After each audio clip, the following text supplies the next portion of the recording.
মানিক, বাড়িতে আছিস? ওই মানিক, বাড়িতে আছিস? ওই বুঝি সুরেশ ডাকলো। মানিক, তোকে সুরেশ ডাকছে, শুনতে পাচ্ছিস? হ্যাঁ মা, পাচ্ছি। আয়, ঘরে আয় সুরেশ। না রে মানিক, ঘরে আসবো না, তুই একটু বাইরে আয়, দরকার আছে। ঠিক আছে, আসছি। এই বের হলো তোমার ছেলে, সেই আসবে সন্ধ্যের সময়। আচ্ছা ঠিক আছে, যেতে দাও। এই তো ওদের পরীক্ষার রেজাল্ট বেরোলো, এখন তো ওদের কাছে 1 মাস সময় আছে। বল সুরেশ, কেন ডাকলি? চল নদীর পাড়ে যেতে যেতে বলছি মানিক, পরীক্ষা তো শেষ হলো, তো আগে কি করার প্ল্যানিং আছে? আমি এইসব নিয়ে ভাবিনি, তুই বল, তুই কি করতে চাইছিস? আমি ভাবছি আমি ব্যবসা করব। ও বাবা, ব্যবসা? সে তো অনেক টাকার দরকার। না রে, শুরুটা আমি খুব অল্প টাকা দিয়েই করব। তো কি ব্যবসা করতে চাইছিস তুই?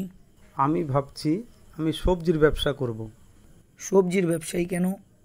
দেখ, বলছি, রোজ সকালে আমাদের সবজির দরকার হয়, কিন্তু আমরা সবজি কোথা থেকে আনি? অলমোস্ট 10 কিলোমিটার দূর থেকে। সেই 10 কিলোমিটার দূরের সবজি যদি আমি আমার বাড়িতে বিক্রি করি, তাহলে লোককে কোনো দিন 10 কিলোমিটার দূরে যেতে হবে না, সবাই আমার থেকেই সবজি নেবে। এইটা আমার প্ল্যানিং, তুই কি বলিস বল? বাহ, খুব সুন্দর বলেছিস তো। তো কবে থেকে শুরু করবি বলে ভাবছিস? কালকে থেকেই শুরু করব। পরের দিন সকালে। সবজি, সবজি, সবজি নিয়ে যান। কিরে সুরেশ, তুই আবার কবে থেকে সবজি বিক্রি করছিস? এই তো কাকু, আজকের থেকেই। ভালো করেছিস বাবা। রোজ সকালে 10 কিলোমিটার দূর থেকে সবজি এনে আবার কাজে বেরোতে বেরোতে অনেক দেরি হয়ে যায়। যদি সবজিটা তোর কাছ থেকেই পাই তাহলে খুবই উপকার হয়।